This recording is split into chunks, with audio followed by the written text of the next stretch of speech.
একজন দর্শক বলছেন সরকারের বিভিন্ন মন্ত্রণালয় ভেঙে অকার্যকর হয়ে পড়েছে, যার কারণেই বারবার সড়ক দুর্ঘটনা ও ভবনে অগ্নিকাণ্ডের মতো ঘটনা ঘটে, কোথাও সরকারের কোনো নিয়ন্ত্রণ নেই।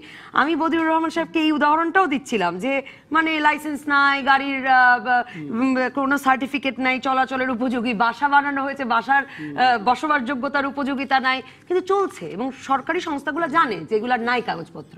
আমি যেটা বলছিলাম যে আপনি যে রেসপন্সিবিলিটি ফিক্সড করা, দায়ীকে তার প্রতিটি জিনিসের দায়িত্ব দেওয়া এবং তাকে বুঝে নেওয়া এবং তাকে জবাবদিহির অধীনে আনা, যেটা বিদেশে আমি দেখেছি, বিভিন্ন দেশে আমি দেখেছি যে বিভিন্ন যে কোনো একটা বড় কাজে বিভিন্ন সংস্থা সাহায্য নেয়, কিন্তু সেখানে কিন্তু দায়ী একটা সংস্থা। যেমন ধরেন আজকে রাজুকের কথা যদি আমি বলি না, কারণ এখানে যে সিভিল এভিয়েশন, ফায়ার সার্ভিস, বিভিন্ন ধরনের সংস্থা, কিন্তু তাদের যে প্রয়োজনীয়তা যেটা সেটা তারা রাজুককে সংস্থা দিয়ে দেয় যে আমার এত হাইটের ভিতরে হতে হবে। সিভিল এভিয়েশন ওই যে 11টি 12টি সংস্থা থেকে আসলে নিয়ন্ত্রণকারী তত্ত্বাবধানকারী কর্তৃপক্ষ একজনের নামে এবং তাকে সবকিছু দেওয়া হচ্ছে। এরপরে সেটা কিন্তু তার যে এর দুর্ঘটনা ঘটে তাহলে কিন্তু সংস্থার দায়ী, অন্য 11 জন না। কিন্তু তো এই জিনিসটা আমাদের দেশে এখনো হয়নি। যদি এটা সম্ভব হয় তাহলে কিন্তু এই ধরনের অ্যাকাউন্টেবিলিটি ফিক্স করা যাবে এবং তাকে জবাব দিয়ে আওতায় আনা যাবে, এবং তখন এই ধরনের দুর্ঘটনা ঘটার সম্ভাবনা খুব কমই থাকবে। একটা জিনিস একেবারে বদিউর রহমান, এই জায়গাটি থেকেই যদি আপনি বলা শুরু করেন, এক নম্বর মানে আমার কাছে যে কারোরই দায়িত্ব না শেষ পর্যন্ত, মানে এই সংস্থা বলছে সেটা আমাদের ঢাকার জলাবদ্ধতাই হোক আর বিল্ডিং এ আগুনে পুড়ে মরাই হোক, মানে এ সংস্থা বলবে এর করার কথা ছিল, ওই সংস্থা বলবে ওর করার কথা ছিল, সেটি একটি সমস্যা কিনা। আর আসলে কাজ না করে থাকলে পরে বিপদ কম, রোজগার বেশি কিনা? আপনার দুটোর সাথে আমি একটু দ্বিমত পোষণ করব। সেটা হইল প্রথমটা, যেটা কেউ দায়িত্ব নেয় না, এটা ঠিক নয়। দায়িত্ব আছে, অ্যাকাউন্টেবিলিটিটা এস্টাবলিশড করা হয় না, জবাবদিহিতাটা নাই। হ্যাঁ, ওটা এস্টাবলিশড করলে, সুপ্রতিষ্ঠিত করলে দায়িত্বটা আছে। আমি যখন সরকারের বেতন নিচ্ছি, একটা ডেস্কে কাজ করি, সেখানে আমার দায়িত্ব অবশ্যই আছে। এখন আমাকে ধরবেন তিনি যদি আমার থেকে দুর্বল হন, কিংবা তার সদিচ্ছার মধ্যে যদি ঘাটতি থাকে, কিংবা তিনি যদি আমার সাথে ইল্লিগাল কোনো শেয়ারিংয়ে যান, তাহলে আমার ধরবেন কীভাবে?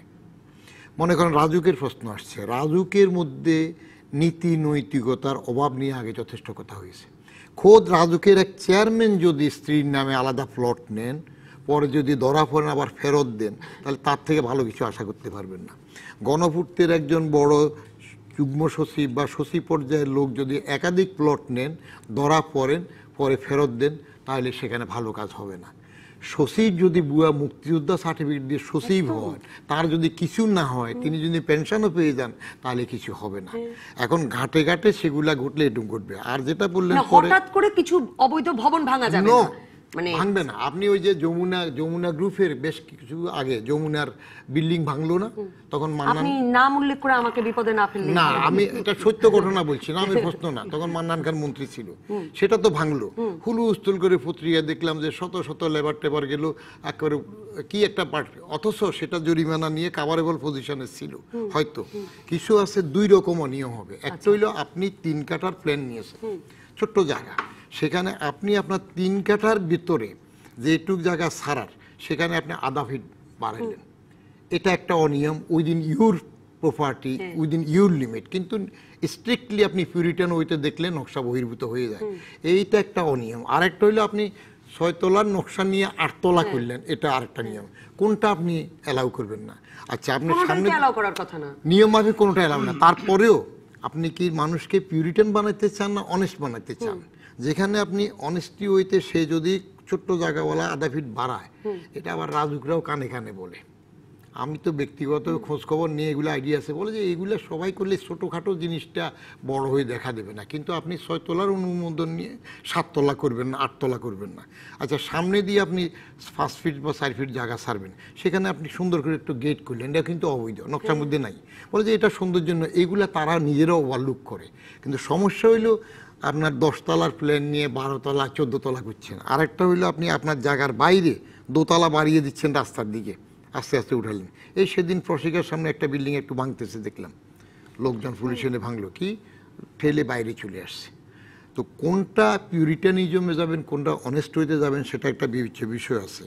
আর যেটা বললেন যে কেউ দায়িত্ব নেবে না, নেবে। দায়িত্ব নেবে কখন? সরকারের উপর যদি সম্পূর্ণরূপে মানুষের আস্থা প্রতিফলিত হয়। উন্নয়ন হবে এক জিনিস, কিন্তু সরকার সুশাসন নিশ্চিত করে এই আস্থাটা যদি মানুষের মধ্যে থাকে যে একটু বেশকম হলে আমি ধরা পড়ব, সে ভাবটা আসতে হবে। ওই ভাবটা আসছে না। যেমন এই ভোটের কথা প্রসঙ্গে যে আসলেন, আমি তাজ্জব হয়ে গেলাম। আমি 7 দিন ছিলাম, ঘুরলাম, জিজ্ঞেস করলাম গ্রামে লোকজনকে, কোনো খবর নাই। বলে যে ভোট আছে নাকি, নিজের উপজেলার ভোট, কিন্তু সচেতন মানুষ বলতেছে ভোট হবে নাকি, ভোট আছে নাকি, যাচ্ছে না কেউ। কেন? এটা একটা বিরাট ব্যর্থতা, এটা রাজনৈতিক ব্যর্থতা।